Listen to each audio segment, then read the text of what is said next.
Assalamualaikum warahmatullahi wabarakatuh. Sobat Aceh Galeri, bertemu kembali dengan saya di channel khusus Sejarah Aceh.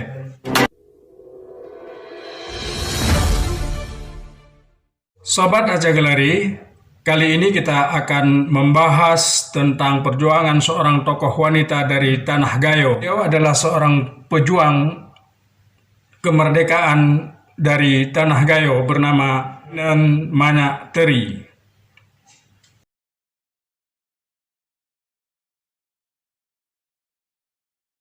Manyak Teri, sosok pejuang wanita Gayo yang gagah berani dan pantang menyerah.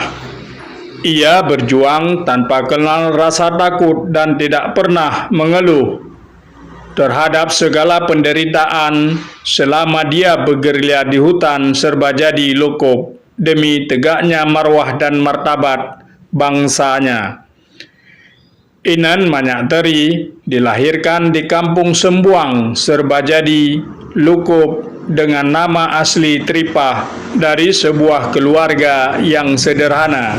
Ia adalah simbol pejuang wanita Gayo yang berjuang menentang Belanda yang ingin menguasai tanah Aceh.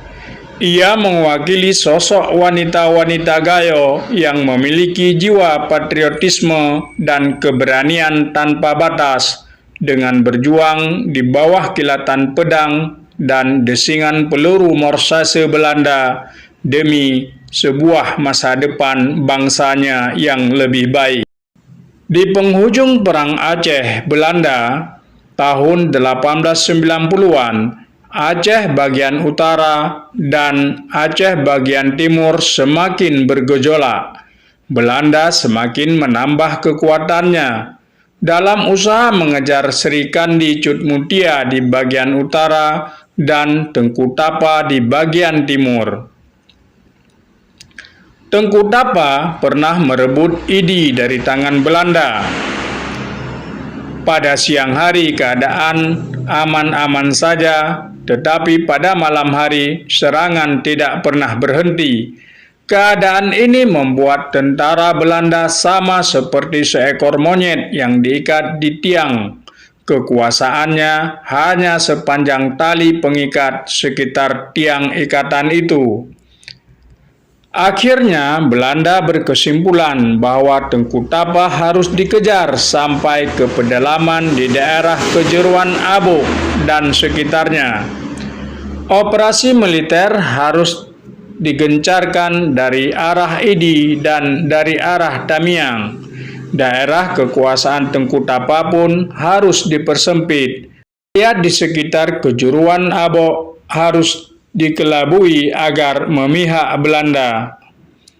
Keadaan menjadi terbalik. Kalau dulu yang menyerang pasukan Tengku Tapa dan Belanda bertahan, sekarang pasukan Belanda menyerang dan Tengku Tapa yang bertahan. Dalam keadaan seperti ini, taktik Belanda agaknya berhasil. Banyak daerah penduduknya memihak Belanda, memusuhi pasukan Tengku Tapa.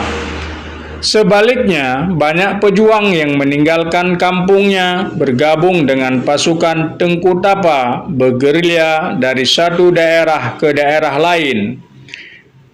Dari sekian banyak pemuda yang bergabung, salah satunya bernama Hasan. Hasan baru saja menikah dengan seorang gadis yang bernama Tripah dari daerah Gayo. Ia biasa dipanggil Tri sesuai dengan adat Gayo, dan nama Tri dan Hasan setelah mereka menikah, mereka dipanggil dengan nama Aman Manyak dan Inen Manyak. Keduanya berasal dari daerah Pining. Dalam sebuah pertempuran, Hasan meninggal dunia di daerah Idi dan dimakamkan di sana. Inen Manyak pun hancur, berhari-hari terpuruk dalam kesedihannya. Setelah 7 hari suaminya meninggal, Inen Manyak Teri mulai memutar akal bagaimana caranya dia bisa membalas dendam atas kematian suaminya. Inen Manyak Teri mulai memberanikan diri minta izin pada orang tua untuk berperang melawan Belanda bersama Datuk Pining.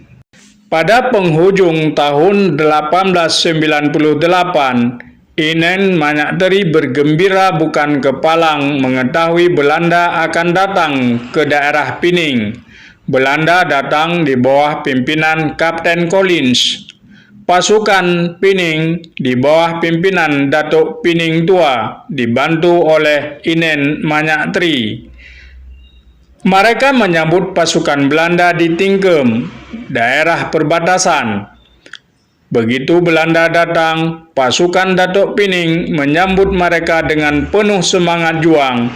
Dari sore sampai tengah malam, dua pasukan terus beradu nyali dan bersabung nyawa. Inen Manyakteri, seorang wanita yang cantik dan berang dan marah, mengamuk sejadi-jadinya mengingat sosok suami tercintanya. Setelah Inen Manyakteri melukai dan menundukkan Belanda.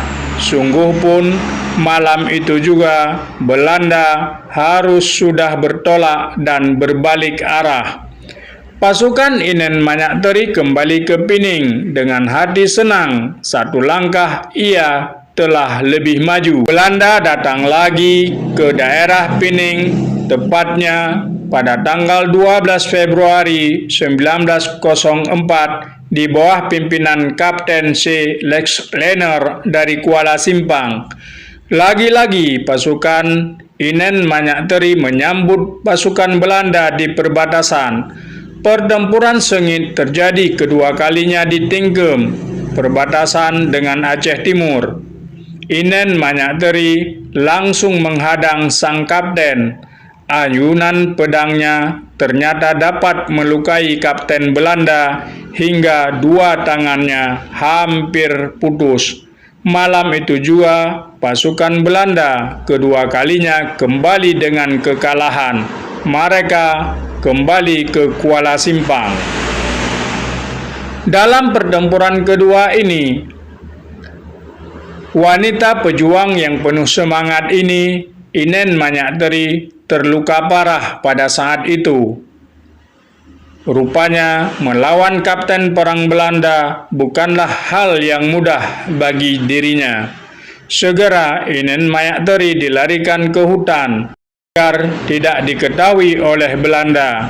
Beberapa tahun kemudian, Sri Kandi Tanah Gayo ini meninggal dunia. Inna lillahi wa inna ilaihi raji'un.